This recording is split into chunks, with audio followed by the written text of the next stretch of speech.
Jews. On the other is the army, ruling by decrees. Caterpillars maul the streets, destroy whole city blocks, while children swallow shrapnel for the crime of throwing rocks.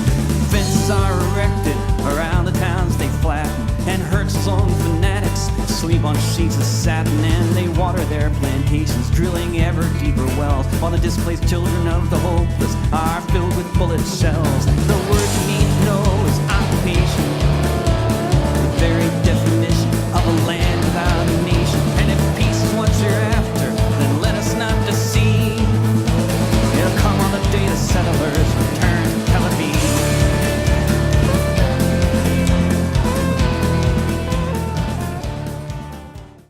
Mr. President, over the past several weeks, the world has gazed upon the Israeli assault on Gaza with unremitting horror.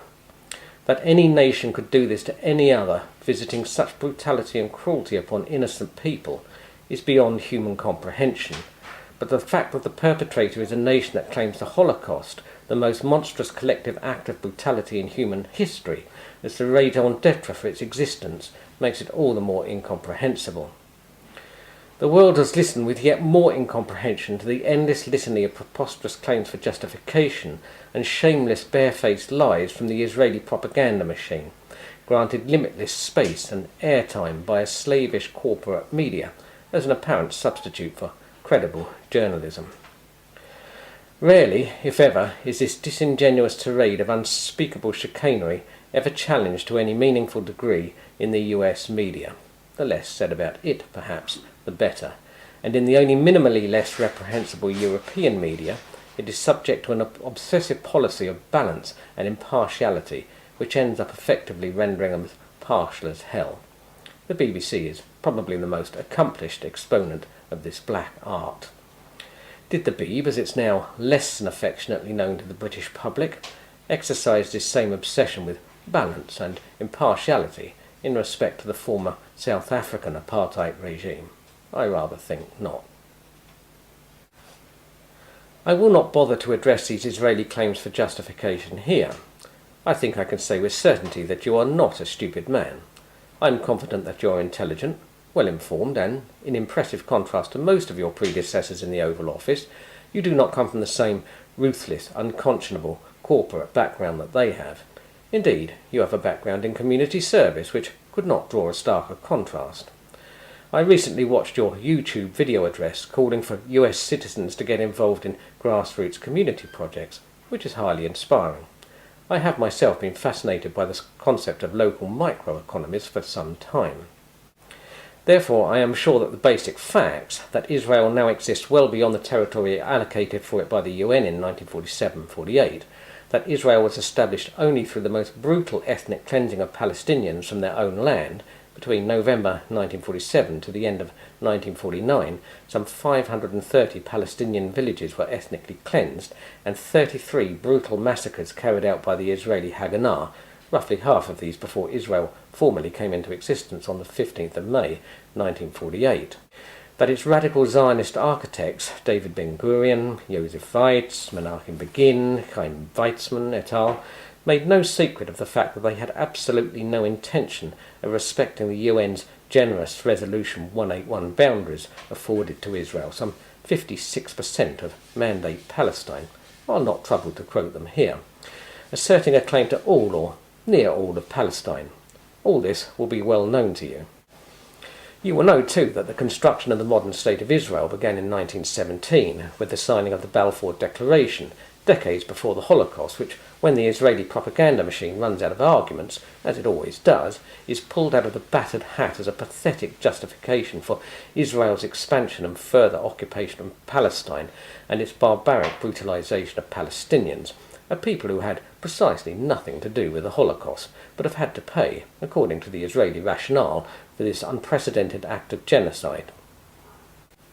You will know also that the US's own King Crane Commission of 1919, the only occasion, if I'm not mistaken, that Palestinians were actually consulted on the issue of having an artificial state to be declared as the exclusive place of abode for a specific ethno-religious group planted smack in the middle of their country, concluded that the project was utterly insane. Such was the conclusion too, as of course you will well know, of a recently declassified CIA document dating from the same period, matching King Crane almost word for word, and further noting that such a project would engender decades of strife, not just in the Middle East, but throughout the world. How prophetic that has proven. Well, history is history. Mistakes get made. No level-headed person now would advocate the undoing of the State of Israel. Even Hamas, as you know, has moderated its stance in this respect, not least in its endorsement time and time again of Arab League peace plans affirming a two-state solution that includes, with spectacular magnanimity, recognition of the 67 boundaries. If I were a Palestinian, I'd be damned if I would accept 67. Nothing less than Resolution 181 would do for me. Year after year, the UN votes on the reaffirmation of its resolutions calling for a two-state solution based on a full Israeli withdrawal from the territories it occupied in June 1967 and a just resolution of the refugee question based on the right of return and compensation. Year after year, the nations of the world vote massively in favour, including the Arab League nations, which include Syria and all these other demonic entities that are supposed to be bent on driving the Jews into the sea, massively endorse it. Only the US, despite its repeated professed support for a fair and just two-state solution, routinely votes against it, along with Israel, Australia, the Marshall Islands, Micronesia, Nauru and Palau. 164 in favour, 7 against at last year's session. So much for that well-worn cliché about the Palestinians having missed so many opportunities for peace. But all this, of course, gets little acknowledgement within US political dialogue. Better just to stick to the well-trodden line of casting all Palestinians and Arabs as a whole as unyielding, bull-headed demons that sneer at every reasonable, generous peace offer proffered by Israel, the occupying power, and the only peace initiatives to which the US defers. Oh yes, these generous peace offers, 90% of the miserable 22% of their own country that they were left with post-67, and the Israeli settlements with their associated apartheid infrastructure remaining intact, indeed somewhat enhanced. How generous is that? Oh, and talking of apartheid, Mr. President, it is interesting to note the world did take a collective moral stance against apartheid in South Africa. Governments may have needed a little, shall we say, moral encouragement from their peoples, but nonetheless a moral stance was taken and universal sanctions applied. The only country in the industrialised, democratic world to have flaunted these sanctions and to have maintained completely normal relations with the country was Israel. Indeed, Israel was one of its biggest arms providers, in fact, the biggest, if I'm not mistaken.